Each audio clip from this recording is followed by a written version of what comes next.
Okay. I wonder if you could talk for a moment about the position of older people in Cameroon. What is the general attitude about the aged and about the aging process?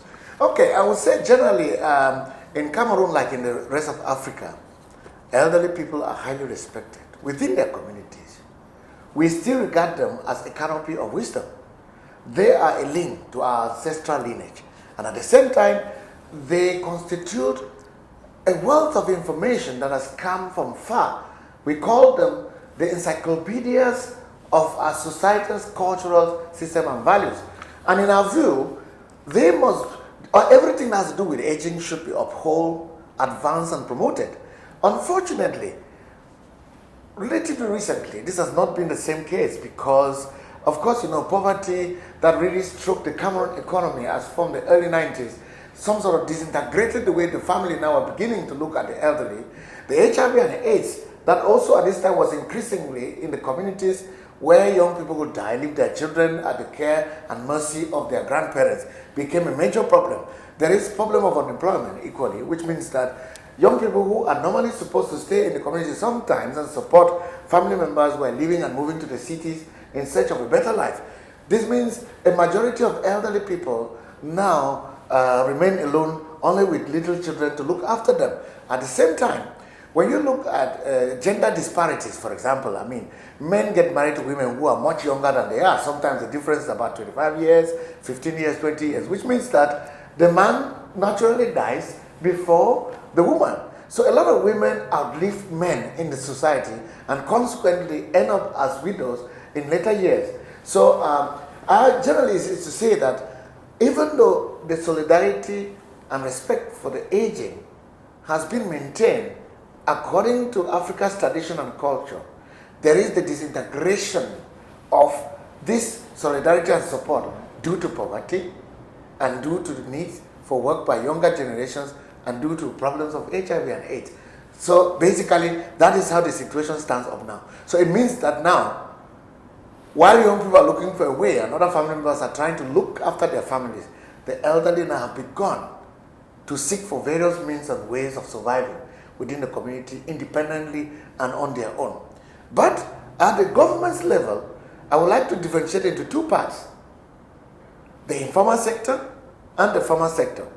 Now, in Cameroon, before 1996, when we started researching on community-based rehabilitation of older people, the Cameroon government was only looking after those people who were retired, had worked in the private or the public sector.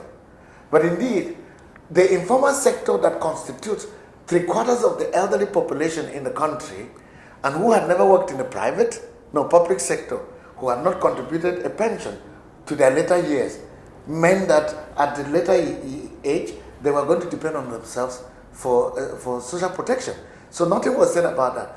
But down the line, we started the conversation of increasingly making the visibilities of issues surrounding elderly people to be heard more from 1998, when the Community Development Volunteers for Technical Assistance was formally established to champion the cause of promoting positive messaging on the protection and the promotion of the rights of older people in Cameroon.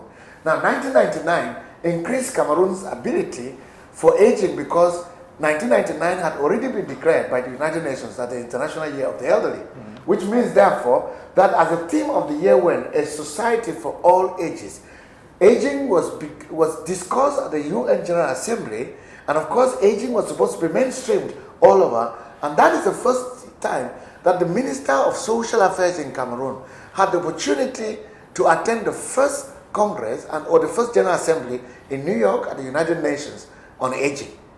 From there, the story of the promotion of aging in Cameroon started changing gradually. It didn't move fast. I think our campaign with the activities of other organizations in Cameroon increased until 2005, when the President of the Republic of Cameroon, His Excellency Paul Biya, decided then to sign a decree reorganizing the Ministry of Social Affairs and creating a department for aging and disability. So that's how the conversation has been going through.